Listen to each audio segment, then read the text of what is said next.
da igreja unida, fazemos o Deus louvarmos em seu turno. Que este culto possa te agradar, que esse possa ser o desejo do nosso coração, que possamos, ó Deus, sair daqui, Deus, alegres, que o Senhor Deus que fizemos, louvamos da maneira correta. Obrigado por tudo e pelos nossos pecados, em nome de Jesus. Amém. Amém. Bom dia, irmãos. Bom dia. Essa mais uma palavra musical, muito mais tarde, como o primeiro grupo, possamos abençoar. Vamos abrir os sinais para o livro de número 96, que é o título do texto grande.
Vamos abrir nossas Bíblias para o livro de João, capítulo 1, versículo de 1 a 14.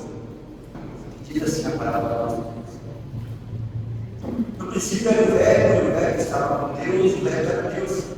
Ele estava no princípio com Deus, todas as coisas foram feitas por intermédio dele, e sem ele nada do que foi feito se fez.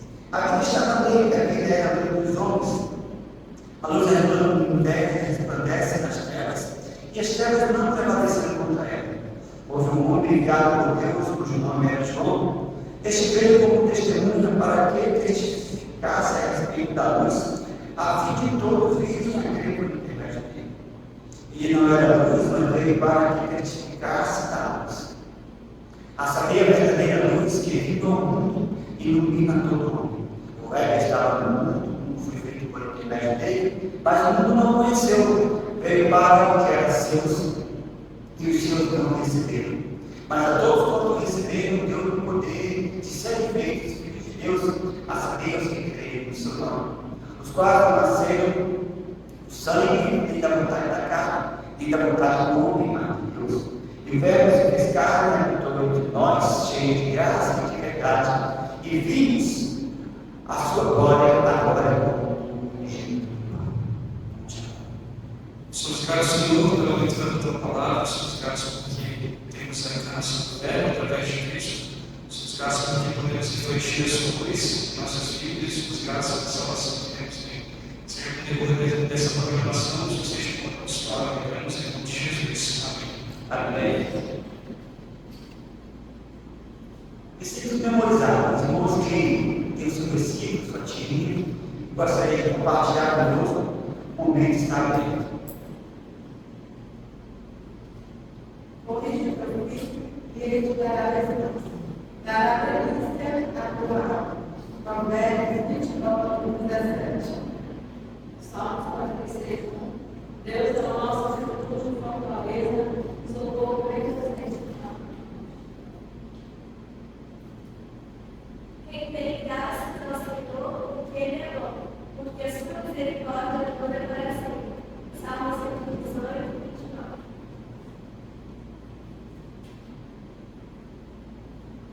Vocês são pequenos, diabo pode pensar que não tem procurando aqui na terra, tem aqueles Salmo 23, 6. Bondade e misericórdia certamente me seguirão todo o dia da minha vida, e habitarei na casa do Senhor para todo sempre. João 17, 17. Cristo por nome, eu vos amei, uns aos outros.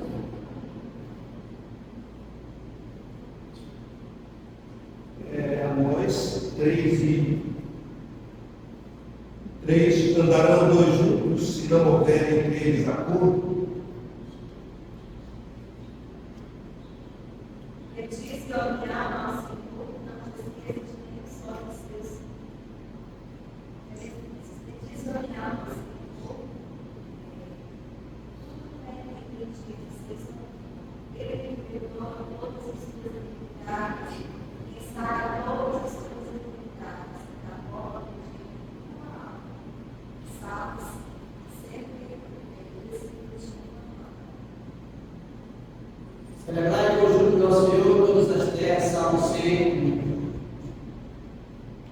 Deus é Espírito e importa que os seus adoradores o adorem em Espírito e em verdade. João 4 e 24. Sujeitai as coisas de Deus, que testifica criado, e ele fugirá de vós. Tiago 4, 7. Conhece a esperança do Senhor, pois o Senhor é amor leal e grande redenção. Salmo 135. São palavras que fizeram e o sopro de sua boca, seus corpos alegres. Salmo 136.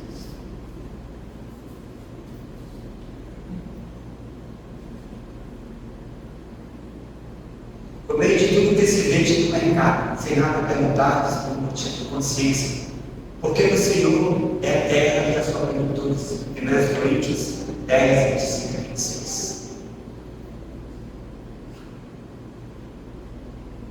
Fechando essa parte, nós temos tempos de cântico com a palavra de louvor. Bom dia, irmãos. Bom dia. Agora, vamos ficar em pé, vamos cantar glória para sempre, forte, primeiro animado, a glória e glória do Senhor.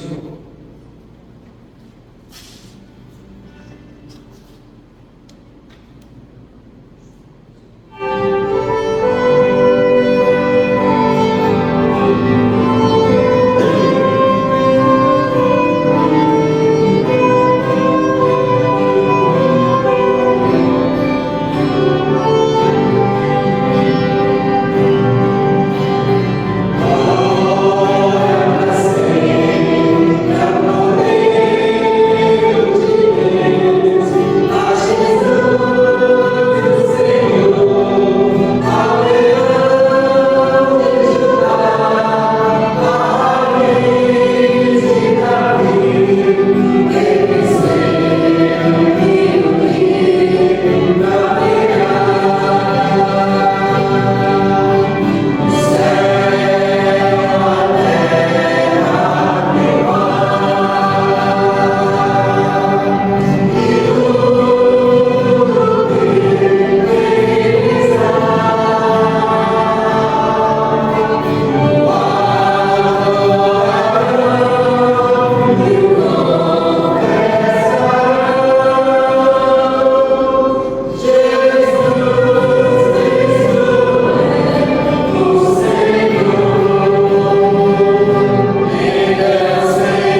Nós temos leitura do nosso tutorial, de reflexão do dia. Ele está aqui na capa do nosso contínuo. Ele tem por título a provisão de Deus, baseado em 2 Reis 4, versículo 2. Diz assim no versículo: o que eu posso fazer para ajudá-lo? Perguntou Eliseu. Diga-me o que você tem em casa. Ele prossegue o escrito dele lá baseado e diz assim: João, de 3 anos, e a mãe semanalmente ajudava a descarregar as roupas do caminhão de ministério da alimentação da igreja. Quando João ouviu a mãe dizer à avó que o caminhão tinha quebrado, disse: como eles vão fazer agora? A mãe explicou que a igreja teria de angariar dinheiro para comprar roupa. O garoto sorriu e disse: não tenho dinheiro.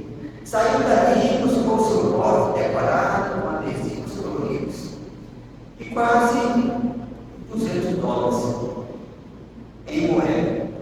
Embora fosse pouco, Deus ajudou a oferta sacrificial dele com outras doações para a compra de um caminhão novo e refrigerado. A igreja pode continuar a servir a sua comunidade. Uma pequena quantia oferecida com amor é sempre mais do que o suficiente quando colocada nas mãos de Deus. Em 2 Reis 4, uma viúva pobre pediu ajuda financeira ao profeta de Deus.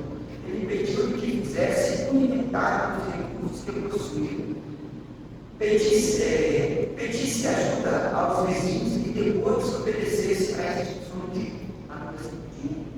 a 4. Numa miraculosa demonstração de provisão, Deus usou o azeite para encher todas as vasilhas que a viúva recolheu entre os seus vizinhos. Depois disso, Eliseu instruiu: agora, venda o azeite e pague sua dívida. Você e seus filhos poderão viver de sobrar. Quando focamos naquilo que não temos, arriscamos a perder de ver Deus fazer grandes coisas com quem temos. A reflexão de refletir e orar. Deus usou para atender uma necessidade. Deus usou para atender uma necessidade em sua comunidade. Essa é a pergunta que ele faz a todos os seus leitores. Certa nossa reflexão, passando a palavra assim para o professor Paulo Sérgio da mensagem deste momento.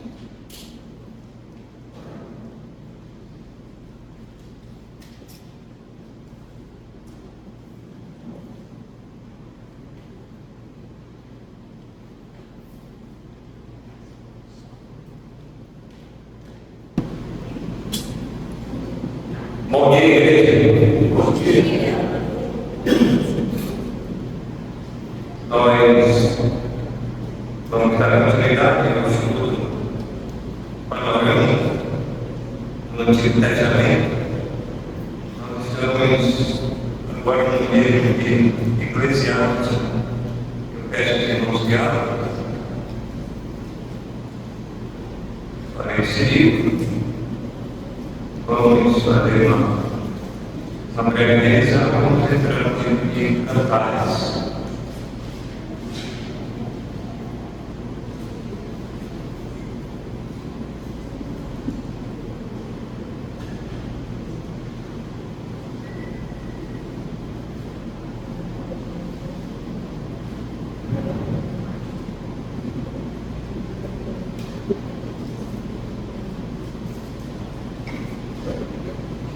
Daí o louvor, a data, o local, os versículos, os livros, e não saber qual tem que Israel.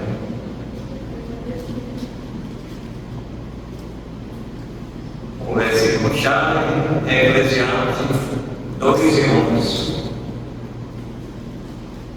Vamos ler e diz assim: considerei todas as obras que fizeram as minhas mãos, como também o trabalho que eu, com fadigas, havia feito.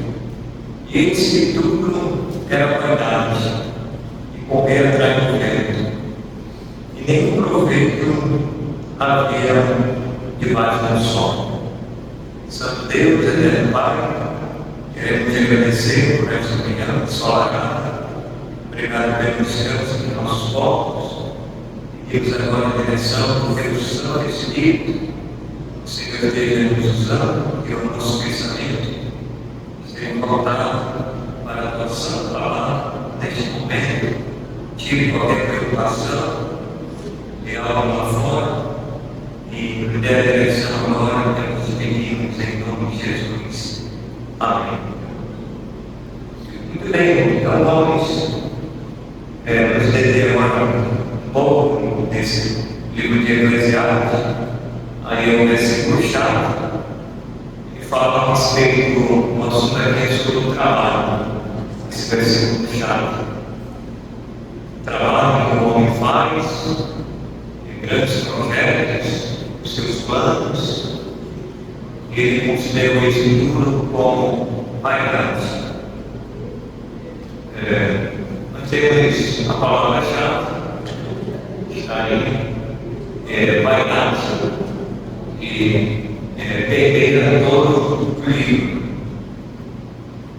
E Eclesiastes, na sentença, o pregador faz uma revisão da vida, aponta as coisas más e nos exorta a aproveitar o que é bom. Porém, debaixo da orientação do tempo do Senhor. Então, isso é o mais importante.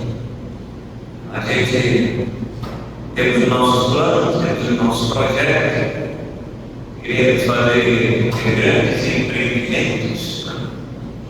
Tem muitos irmãos que têm empresas, são empresários, eles têm grandes postos, assim como nós temos as nossas pequenas postos. Alguma coisa que Deus colocou em nossas mãos para a gente administrar. Então a gente tem que fazer isso sempre com o temor do Senhor. Sempre com o temor do Senhor. Não vai adiantar nada as pessoas fazerem seus projetos, seus planos, fazerem grandes construções, grandes monumentos, grandiosos, mas não ter o temor do Senhor, a sabedoria de Deus, a direção de Deus, não vale a pena. Como diz o livro, correr atrás do vento. Mas fazer essas coisas com o temor do Senhor, isso glorifica o nosso Deus.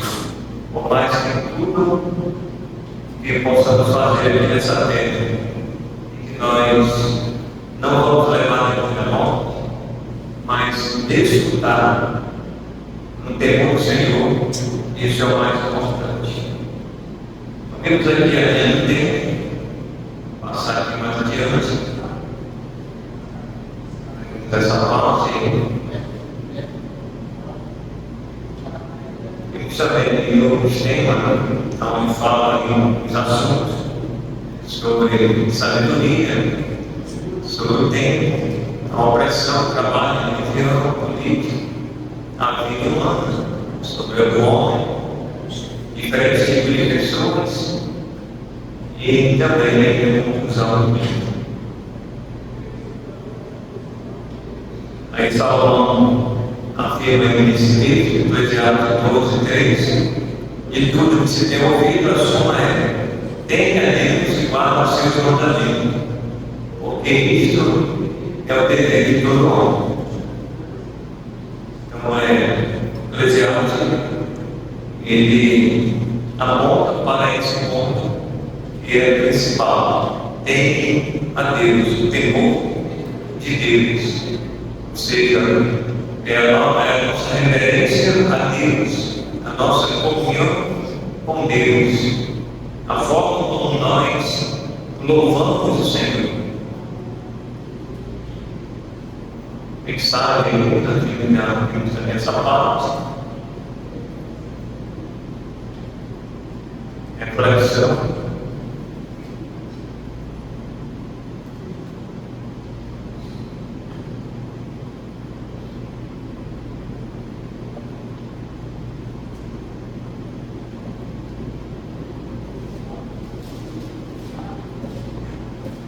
Educação, abrimos essa parte também. Então, nós concluímos aqui. Vou voltar aqui para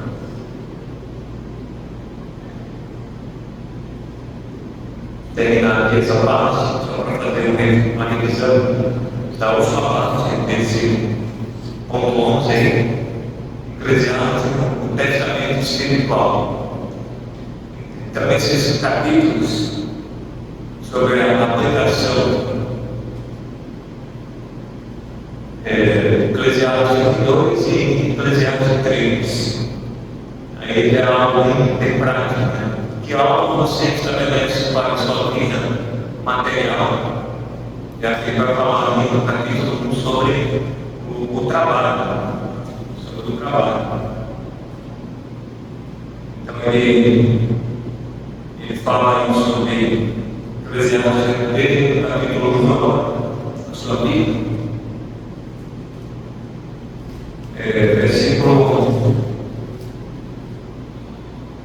Versículo 3. Que proveito tem o homem de todo o seu trabalho? Como se afadiga debaixo do sol? Geração vai, geração vem, mas a terra permanece para sempre. Levanta-se o sol e põe-se o sol e volta ao seu lugar, onde nasce de novo.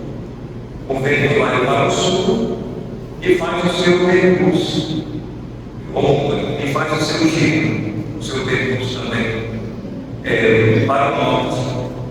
Volve-se e revolve-se na sua carreira e retorna aos seus circuitos. Agora sobre os rios. Todos os rios correm para o mar, e o mar não se enche ao lugar para onde correm os rios, para lá tornam eles a correr. Todas as coisas são canseiras tais que ninguém ao pode exprimir. Os seus olhos se fartam de ver, e nem se enchem os seus ouvidos de ouvir. Então, até aí. Então você observe que ele usa a figura, né, do sol, ele usa a figura do vento, e ele usa também a figura do rio. Ou seja, todas as coisas que nós relacionamos e voltam. Tudo se inicia e tudo tem um fim. Então, essas figuras aí que ele usa a respeito do rio, do sol, ele está falando a respeito da nossa vida, falando de nós. Ele está usando a figura da natureza. Então, olha, tudo nasce, e depois vive, e depois morre. Isso aqui inicia agora, o sol nasce, e depois ele vai se pôr, mas amanhã ele vai tornar novamente. E o rio, a água vai para o mar, e o mar não se enche, e depois volta ao seu percurso novamente, e assim sucessivamente. Então ele está falando que é uma repetição dos eventos da natureza. É a mesmice, né? Tudo acontece novamente. Então, o homem, nós somos assim. Não há muita coisa nova, né, que nós aprendemos. Né? É tudo a mesma coisa. quase que os acontecimentos não são novos. Os antigos já tinham feito isso, já haviam experimentado isso. Agora a geração vai e a geração vem. Então nós temos a nossa geração dos mais experientes, né? Dos irmãos mais antigos aqui. Somos nós, mas tem uma outra geração que está vindo. A geração da Isabel, a Isabel II, a geração da Sofia. Então são uma outra geração. Já são mais novos, né, a Isabel II, do que a Isabel I. Então ela já é mais nova, é uma outra geração. Quando a Isabel I chegar lá nos seus 40, 50, a Isabel II já está uma idade mais avançada. Mas depois da Isabel II já vem uma outra Isabel III, já é uma outra geração. Então, geração vai e geração vem. E isso não acaba, não continua, né? É um ciclo. É um ciclo, vamos dizer assim, até que o Senhor venha buscar a sua igreja. É como se fosse um ciclo infindável, né? Mas o dia vai ter um fim. Nós não sabemos quando. O dia só vai ter o fim desse ciclo quando o Senhor vier buscar a igreja. Aí esse ciclo ele vai cessar, não vai mais existir. Mas enquanto isso, irmãos, o trabalho ele vai continuar. E exatamente essa é a aplicação desse capítulo 1 e 2. Que algo você estabelece para a sua vida material, vale-se da providência de Deus para ter o que é necessário, ou correr atrás do vento, do materialismo, até que as energias se acabem. Então não vale a pena a pessoa se gastar, se levar pelo trabalho, correr, se cansar, se juntar, acumular, riqueza e mais riqueza, e depois a vida dele se foi. Não adianta, irmãos. Isso é correr atrás do vento, é isso que ele quer dizer. É como o rio, ele diz: olha, ele vai ter o seu percurso. É como o vento que vem, depois vai e depois volta de novo. Então tudo tem que ser feito, irmãos, através do temor do Senhor, na direção do Senhor. Desfrutar, sim, aqui, mas com o temor do Senhor, fazer as coisas de acordo com a vontade de Deus. Se muitos irmãos têm grandes posses, são grandes empresários, pessoas que têm muito dinheiro, são milionários, ou trilionários, vamos supor. Então, isso aí, tudo a gente tem que desfrutar, irmãos, sobre o temor do Senhor. É isso que o livro de Eclesiastes quer nos ensinar. Então, o Eclesiastes crê sem Deus, essa nova vida tem que ser encarada como um fatalismo. Pois é, como sem Deus, não adianta. É como um fatalismo, né? Vai chegar um momento que ele vai ter que morrer, vai ser fatal. É lógico que isso vai acontecer. Então, dentro da perspectiva do temor do Senhor, como soberania de Deus, por qual das duas você interpreta os acontecimentos da vida? Então, sobre a perspectiva do temor do Senhor. Eclesiastes 4:6. Você tem buscado o equilíbrio entre desfrutar o que Deus lhe dá, sem perder de vista tudo o que é passageiro, e que as coisas desta vida não são as mais importantes. Então, Eclesiastes capítulo 3 é sobre o tempo. Então ele fala que não tem tempo para tudo. Eclesiastes capítulo 4 até o 6, ele vai falar sobre as tribulações da vida, a loucura do voto precipitado e a vaidade das riquezas. Você pode ver na sua Bíblia, se está em negrito, tem esses assuntos que o autor ele vai abordar. As tribulações da vida, a loucura do voto precipitado e também sobre a vaidade das riquezas. Então, isso que ele está falando aí. Eclesiastes 7 a 10. Então, olhando o contexto do nosso mundo, hoje dá vontade de fazer conflito com essas palavras e distribuir para os líderes de todos os países do mundo. Então, aí, o capítulo 7 sobre comparar a sabedoria e a loucura a respeito do mundo que nós temos hoje.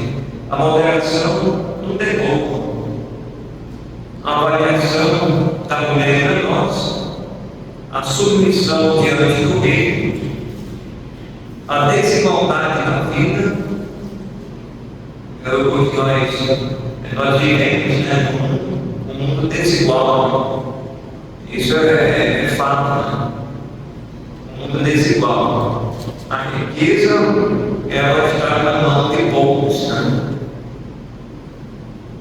Então, o assunto parece ser mesmo para todos, capítulo 9. Trabalho sem recompensa. Exemplo que inclui essa verdade. E o capítulo 10, a excelência da sabedoria. Terminando aí, vamos à aplicação, capítulo 11 e capítulo 12. Diz assim: como você se relaciona com os assuntos desafiadores da vida cristã, não há melhor opção que render-se diante do Senhor de toda a sabedoria. Então, capítulo 11 e 12. O procedimento prudente do sábio. Fala sobre a mocidade. Capítulo 12, sobre a velhice. Tá aí. E aí a conclusão do livro. Conclusão do livro. Certo? Então, termina, irmãos, aí o capítulo 12, falando aí sobre os jovens e sobre a velhice.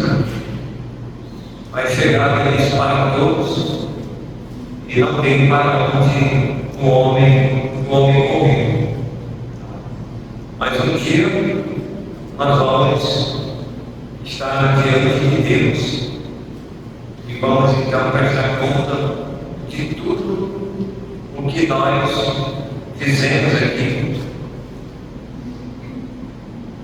Ele termina aí quero ler os irmãos aí para a gente entrar no livro do descanso.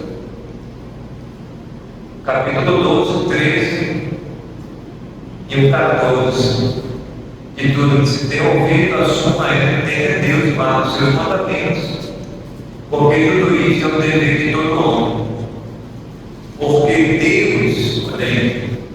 Deus há de trazer a juízo todas as obras, até as que estão escondidas, quer sejam boas, quer sejam más. Então, ou seja, aqui irmãos há uma prestação de contas. E o livro ele termina dessa forma, bem enfática. Olha bem tudo que você tem feito durante toda a sua vida. Agora chegou a velhice. Chegou o momento que você vai morrer. Nós vamos morrer. Vai chegar a velhice para todos. É inescapável a morte. E a velhice também. Não tem para onde morrer. Pessoas podem morrer para cima e para baixo. Pode procurar médico, de médico, pode fazer cirurgia, mais cirurgia, pode cuidar do rosto, dos olhos. Mas um dia vai morrer. Tem gente procurando aí ter uma vida imortal, mas não vai conseguir. Não vai conseguir. Porque a Bíblia diz que o salário do pecado é a morte. Mas a outra parte que é o mais importante: o dom gratuito de Deus é a vida eterna em Cristo Jesus. Isso é o mais importante. Tá certo? Então, o Eclesiastes fala a respeito da vida, fala a respeito do trabalho que nós vamos fazer a respeito dele, tem tempo para tudo. E a nossa vida, ela deve sempre estar diante da direção de Deus. E tudo quanto vamos fazer, estamos fazendo, um dia Deus vai trazer à tona, nós vamos prestar conta diante de Deus. Agora, o livro de Cânticos, vamos entrar agora no livro de Cantares.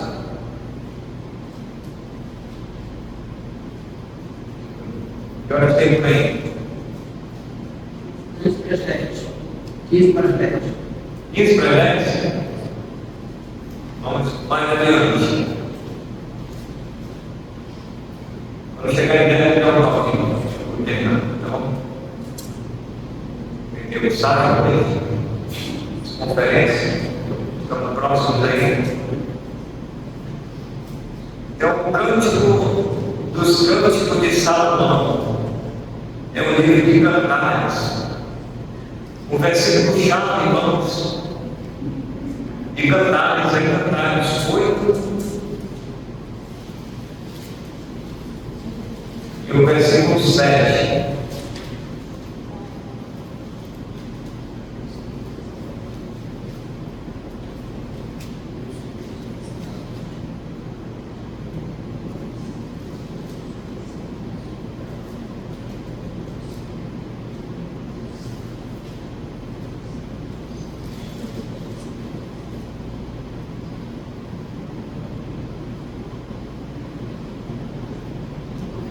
Cantares, capítulo 8, e o versículo 7. Diz assim: as muitas águas não poderiam apagar o amor, nem os rios afogá-lo, ainda que alguém desse todos os seus bens na sua casa, pelo amor, seria de todo desprezado. Esse é um versículo, e temos outros versículos no livro de Cantares, e alguns casais, quando principalmente eles estão noivos, e eles estão prestes a se casar, eles vão se casar. Geralmente eles escolhem ou esse versículo, ou tem outros versículos, que fala sobre o casamento, e eles colocam um convite e mandam para os seus convidados. Então, tem esses versículos e outros, e alguns irmãos escolhem exatamente no livro de Cantares. Então vamos mais adiante.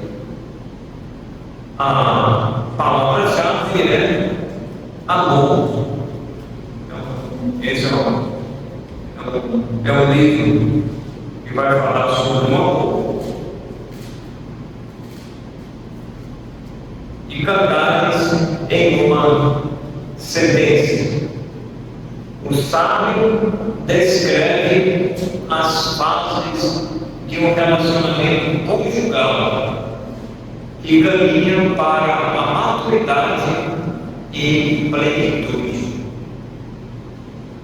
Então, esse livro de Cântico, livro de Cantares, ele vai falar, irmãos, do relacionamento do casal, desde o seu início até a conclusão com o casamento.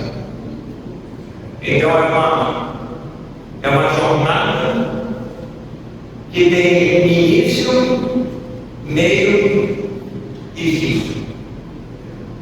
O fim é quando realmente ou um ou outro vai se separar um do outro. E isso é normal que isso tenha acontecido. Às vezes o esposo morre, ou às vezes a esposa morre, e ambos ou vai ficar um ou vai ficar o outro. Ou muitas das vezes o verdade já está bem avançado, e logo em seguida já vai o outro. Não quero mudar isso. Espero que não. A idade já está bem avançada mesmo. Então vai logo no tempo que ela vai para outra praia. A minha velha ela ficou bem, eu vou atrás dela. Aí ela vai. Agora você está novo, né? A pessoa vai ficar pensando na outra pessoa. Mas a pessoa já está muito falando que para cá, então deixa mal comigo. Aí já vai o doido. Já vai o doido. Então, irmãos, esse é o livro de Cantares. Vamos então ver que aí tem dos livros que nós já estudamos e vamos concluir com esse último livro. Jó, Salmos, Provérbios, Eclesiastes e Cantares. Então essa é a ordem. Nós estudamos Jó, e depois Provérbios, e depois estudamos Salmos, separadamente. Agora estudamos Eclesiastes e agora concluindo com Cantares. Então vamos ver uma em Cantares, uma declaração de amor. Cantares fala de um relacionamento de amor entre um homem e uma mulher. O autor consegue descrever as etapas pelas quais passa um relacionamento. E aí, irmãos, são 4 etapas. Veja aí no slide. Conquista, casamento, a gente está inserida entre a conquista e o casamento, tem o noivado, a parte do conhecimento, as crises e o compromisso. Então nós temos aí a conquista, que é o início, né, do relacionamento. E nessa conquista já tem o noivado, que vai acontecer, que é a parte do conhecimento, e depois tem o casamento, onde o casal eles vão desfrutar. E tem momentos também que vai acontecer as crises. Então, dentro de um casamento, não existe, irmãos, a possibilidade, não existe a possibilidade do casal desfrutar de um relacionamento sem que haja crises. Então isso aí já é fato, isso aí é inegável. Se você está pensando em casar e achar que no seu casamento não vai ter crises, então é melhor você ter casado, porque vai acontecer as crises. É só perguntar para os irmãos aqui mais experientes se as crises não já bateram a porta da sua casa. E bateram várias vezes. Não foi uma, não foi duas. As crises, irmãos, elas são no decorrer da vida. É o decorrer da vida toda. Tive uma crise, tive 2, tive 3, não vou ter mais. Mentira, conversa fiada. Elas sempre vão chegar. O importante, irmãos, é erguer a cabeça e enfrentar as crises no casamento, as crises familiares, já com os filhos, composição já dos filhos que já chegaram, porque as crises elas vão atingir toda a família, é o ciclo familiar que vai atingir. Atinge uma filha, atinge um filho, e aí você, como pai e como mãe, vai atingir você também.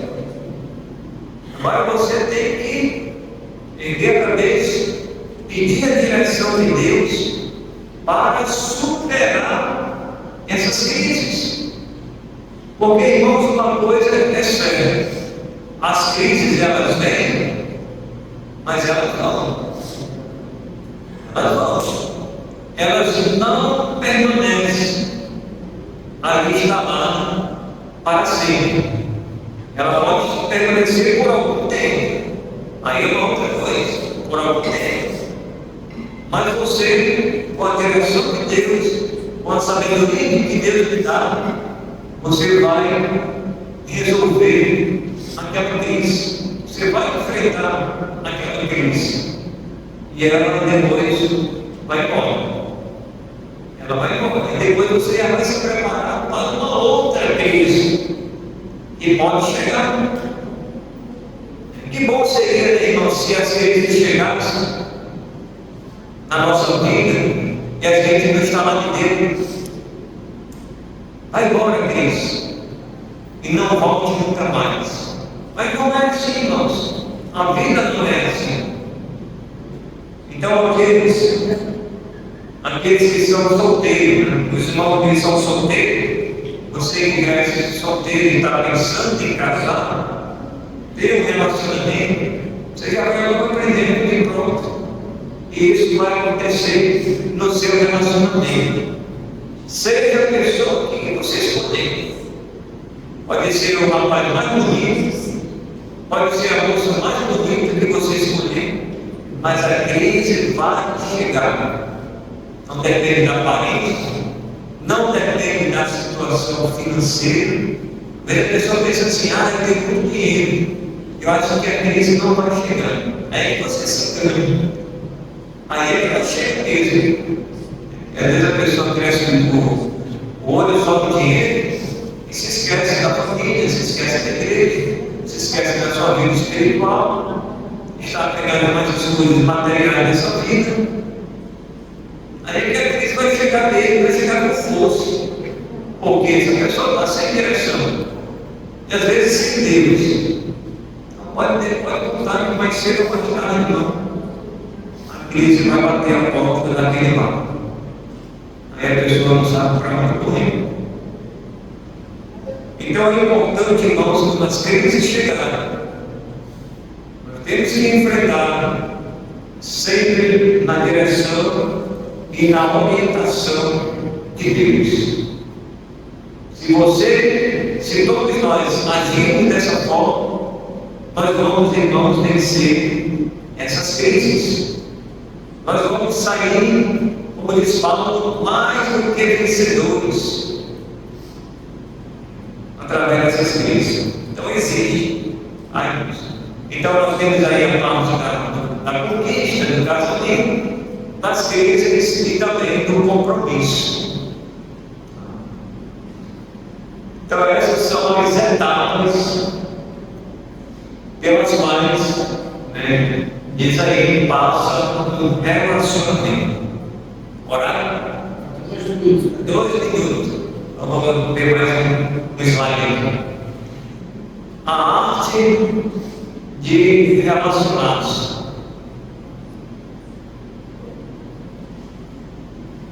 Você pode encontrar muitos elogios nos capítulos 1, 2 até 3.